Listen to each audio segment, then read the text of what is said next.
আসসালামু আলাইকুম। আশা করি সবাই অনেক অনেক ভালো আছেন। আলহামদুলিল্লাহ, নতুন বছরের নতুন ফসল এবং শীতকালও চলে এসেছে।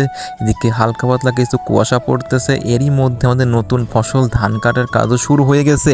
যার কারণে সকাল সকাল ঘুম থেকে উঠে খাওয়া দাওয়া সেরেই চলে এসেছি ধানের জমিতে ধান কাটার জন্য। হালকা পাতলা কিছু নাস্তা করেছি সকালকের নাস্তায়, এবং মাঠে এসে দেখি যে ভাই চারিপাশে অনেক কুয়াশা, এবং কুয়াশার মধ্যে আমাদের ধান কাটতে হবে। আমরা গতকাল হালকা পাতলা কিছু ধান কেটে চলে গেছিলাম, এবং আজকে আমাদের এই সম্পূর্ণ ধান কেটে সারতে হবে, যার জন্য সকাল সকাল চলে এসেছি ধানের জমিতে ধান কাটার জন্য।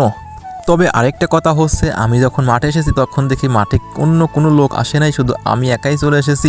কারণ হচ্ছে এই সময় অনেক রৌদ্র পড়ে এবং রোদের তাপমাত্রাও বেশি থাকে, গরমের পরিমাণটাও বেশি থাকে, যার কারণে সকাল সকাল কাজ করাটাই উত্তম। যার কারণে আমি সকাল সকাল চলে এসেছি ধানের জমিতে ধান কাটার জন্য, এবং দুপুর টাইমে একটু রেস্ট নেবো। যার কারণে এই সময় আমি ধান কেটে একটু আগে রাখলেই দুপুর সময় আমার কাজ করতে হবে না। এদিকে হঠাৎ করে তাকিয়ে দেখি যে পূর্ব আকাশে সূর্য উদিত হচ্ছে, এবং দেখতে পরিবেশটা খুব সুন্দর লাগছে।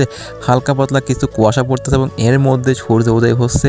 প্রাকৃতিক সৌন্দর্য, অপরূপ সৌন্দর্য দেখতে খুবই ভালো লাগতেছে, এবং এর মধ্যে ধান কাটার কাজটা করতেও ভালো লাগতেছে, কারণ গরম নয় এবং হালকা হালকা শীত। এই সময় কাজ করা সবচেয়ে বেশি উত্তম। সবাই ভালো থাকবেন এবং আমার জন্য দোয়া করবেন। আসসালামু আলাইকুম।